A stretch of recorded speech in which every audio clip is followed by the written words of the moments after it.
ಆತ್ಮೀಯ H60 news ಅರ್ಥಾತ್ ಸೀತಾರಾಮ್ ನ್ಯೂಸದ ವೀಕ್ಷಕರೇ, ನಾನು ನಿಮ್ಮವ ಎಂ ಆಯುಧ ಮಲ್ಲಪ್ಪ ಜೊತೆ ಅವರು.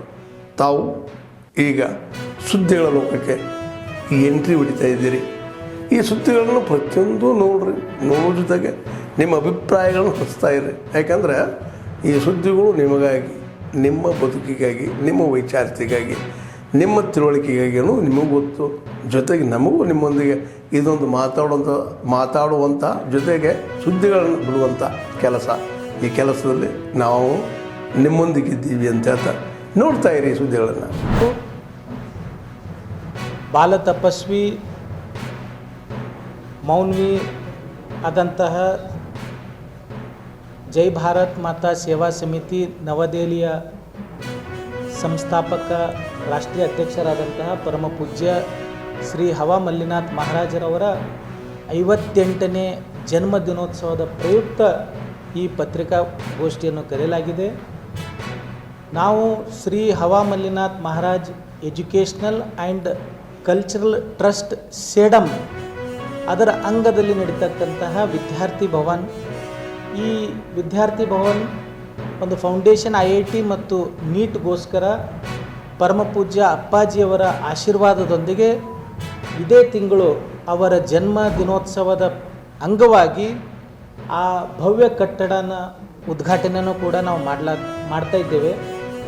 ಈ ಸಭೆಗೆ ನಮ್ಮ ಶ್ರೀ ಹವಾ Mallinath Maharaj educational and cultural ಟ್ರಸ್ಟ್ನ ಅಧ್ಯಕ್ಷರಾದಂತಹ ಸನ್ಮಾನ್ಯ ಶ್ರೀ ಅನಿಲ್ ಕುಮಾರ್ ಪಾಟೀಲ್ ತೇಲ್ಕೂರು ಅವರಿದ್ದಾರೆ. ಅದೇ ಥರನಾಗಿ ಸಂಸ್ಥೆಯ ಕಾರ್ಯಾಧ್ಯಕ್ಷರಾದಂತಹ ಸನ್ಮಾನ್ಯ ಶ್ರೀ ವಿಜಯ್ ಕುಮಾರ್ ಅಡ್ಕಿಯವರು ಕೂಡ ಇದ್ದಾರೆ.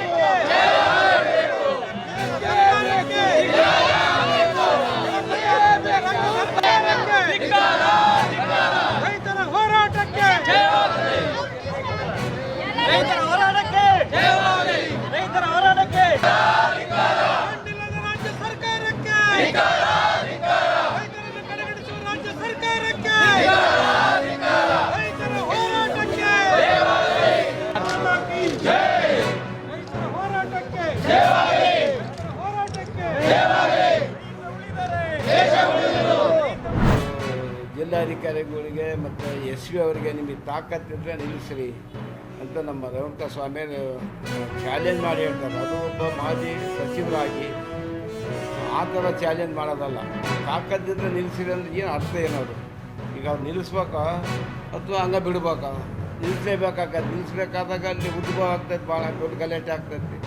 ಅದು ಒಂಥರ ಯಾವುದ್ಯಾವುದೋ ಕೋಮ ಗಲಿಬಿಗೆ ಕೂಡ ಹೋಗ್ಬೋದು. ಅದು ಆವಾಗ ಅಂಥ ಸಂದರ್ಭದಲ್ಲಿ ಯಾರ ಕೈಲಿ ಬಗ್ಸೋಕ್ಕಾಗ್ತದೆ?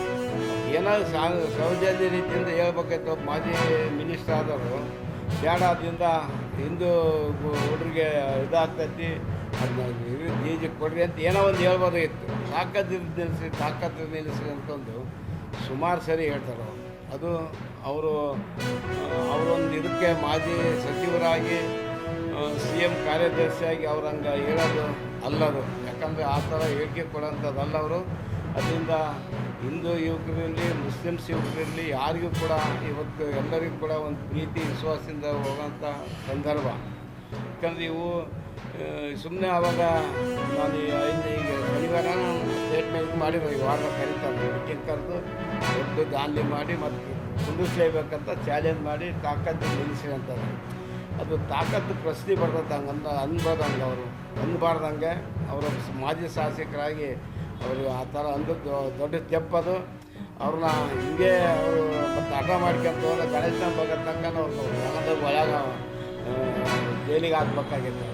ಯಾಕಂದ್ರೆ ಇಲ್ಲಿ ಹೊರಗಿದ್ರೆ ಹಿಂದೂ ಮುಸ್ಲಿಂ ಗಲಾಟೆ ಎಬ್ಬಿಸ್ತಾರೆ. ಅದು ರಾಜಕೀಯ ಕಚ್ಕೊಂತೈತಿ. ರಾಜಕೀಯ ಬೆಳೆಸ್ಕೋಬೇಕಂತೇಳಿ ಅವರು ತಾಕತ್ತು ನಿಲ್ಲಿಸಿ ಅಂತಂದು ಇವತ್ತು ಜಿಲ್ಲಾಧಿಕಾರಿಗಿರ್ಬೋದು, ಜಿಲ್ಲಾ ಪೊಲೀಸ್ SP ಅವರಿಗಿರ್ಬೋದು ಹಿಂಗೆ ಮಾಡ್ತಿದ್ದಾರೆ. ಅದನ್ನ DC ಮತ್ತು SP ಅವರು DG ರದ್ದು ಮಾಡಿದ್ರಿಂದ ನಮಗೆ ಭಾಳ ಖುಷಿಯಾಗೈತೆ. ಅವ್ರಿಗೆ ಸ್ವಾಗತ ಮಾಡ್ತೀವಿ, ಧನ್ಯವಾದ ಹೇಳ್ತೇವೆ.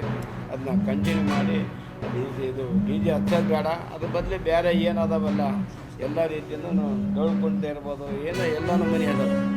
ಅದರಿಂದ ಮಾಡಿ ಅಂತ ನಾನು ಅವರಿಗೆ ಮನವಿ ಮಾಡ್ಕೊಂತೀನಿ. ಇಂದು ರೇಷು ಜಾಸ್ತಿ ಆಗಬೇಕು ಮೀಸಲಾತಿ, ಯಾವ ಡೇಟಾ ಮೇಲೆ ಮೀಸಲಾತಿ ಕೊಡಬೇಕಂತಲೂ ಕೊಟ್ಟಿಲ್ಲ. ಆದರೂ ಗೊಂದಲವನ್ನು ಸೃಷ್ಟಿ ಮಾಡಬಾರ್ದು. ನಾವು ಈ ಮೀಸಲಾತಿಯಿಂದ ಈ ಸಮಾಜವನ್ನು ಮುಂದಕ್ಕೆ ಕೊಂಡೊಯ್ಯೋಣ ದಿಕ್ಕಿನಲ್ಲಿ ಇಡೀ ರಾಜ್ಯದ ಮಾದಿಗ ಸಂಘಟನೆಗಳು ಮಾದಿಗ ಹೋರಾಟಗಾರರು ವಿಶೇಷವಾಗಿ ಒಪ್ಪಿ ನಾವು ಮುಂದುವರೆದಿದ್ದೇವೆ. ಆದರೆ ನಮಗೊಂದು ನೋವಿದೆ, ನಮಗಿಂತ SLCಯನ್ನು ಪಾಸ್ ಮಾಡಲಿಕ್ಕೆ ಶಕ್ತಿ ಇಲ್ಲದಂಥ ಸಮಾಜವನ್ನು ಬೀದಿಯಲ್ಲಿ ಪ್ರತಿನಿತ್ಯ ಬೆಳಗ್ಗೆ ತಮ್ಮ ಜೀವನಕ್ಕಾಗಿ ಓಡಾಡುವಂಥ ಅಲೆಮಾರಿ ಸಮುದಾಯಗಳನ್ನು ಮತ್ತೊಂದು ಬಲಾಢ್ಯ ಸಮುದಾಯಗಳ ಮಧ್ಯೆ ಮತ್ತು ಯಾವುದೇ ಸಮಾಜದ ಮಧ್ಯೆ ಸೇರಿಸಿರಲಿ, ಆದರೆ ಬಲಾಢ್ಯ ಸಮುದಾಯದ ಮಧ್ಯೆ ಅವರಿಗೆ ಸೇರಿಸಿ ಮೀಸಲಾತಿ ಕೊಟ್ಟಿರೋದು ಇದು ಸಮಂಜಸವಲ್ಲ, ನ್ಯಾಯಯುತವಲ್ಲ. ಆ ದಿಕ್ಕಿನಲ್ಲಿ ರಾಜ್ಯ ಸರ್ಕಾರ, ಈ ರಾಜ್ಯದ ಮುಖ್ಯಮಂತ್ರಿಗಳು ಸಾಮಾಜಿಕ ನೆಲೆಗಟ್ಟಿನ ಆಧಾರದ ಮೇಲೆ ಒಳ ಮೀಸಲಾತಿಯನ್ನು ಕರ್ನಾಟಕ ರಾಜ್ಯದಲ್ಲಿ ಒಪ್ಪಲಿಲ್ಲ, ಜಾರಿಯನ್ನು ಮಾಡಲಿಲ್ಲ. ಆ ದಿಕ್ಕಿನಲ್ಲಿ ಸಿದ್ದರಾಮಯ್ಯನವರ ಈ ಅಲೆಮಾರಿಗೆ ಮಾಡಿರ್ತಕ್ಕಂಥ ಅನ್ಯಾಯದ ಬಗ್ಗೆ ಧಿಕ್ಕಾರವನ್ನು ಮಾಡ್ತೇವೆ. ಆದ್ಮೇಲೆ ಎಲ್ಲ ಸುದ್ದಿಗಳನ್ನು ನೋಡಿದ್ರಲ್ಲ, ಏನು ಅನಿಸ್ತು ನಿಮಗೆ?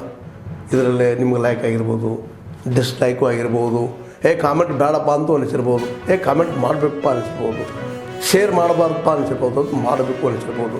ಏನಾದರೂ ಆಗಲಿ ಶೇರ್ ಮಾಡ್ತಾಯಿರಿ, ಈ ನ್ಯೂಸ್ಗಳನ್ನ ಹಂಚ್ತಾ ಇರಿ, ಜೊತೆಗೆ ಇದಕ್ಕೆ ಸಬ್ಸ್ಕ್ರೈಬ್ ಆಗ್ತಾಯಿರಿ ಅಂತ ಹೇಳ್ತಾ H16 ನ್ಯೂಸ್ ಅರ್ಥಾತ್ ಹೇ ಸೀತಾರಾಮ್, ಇದು ಸತ್ಯದ ಕೈಗೆ ನಡಿ. ವಂದನೆಗಳು.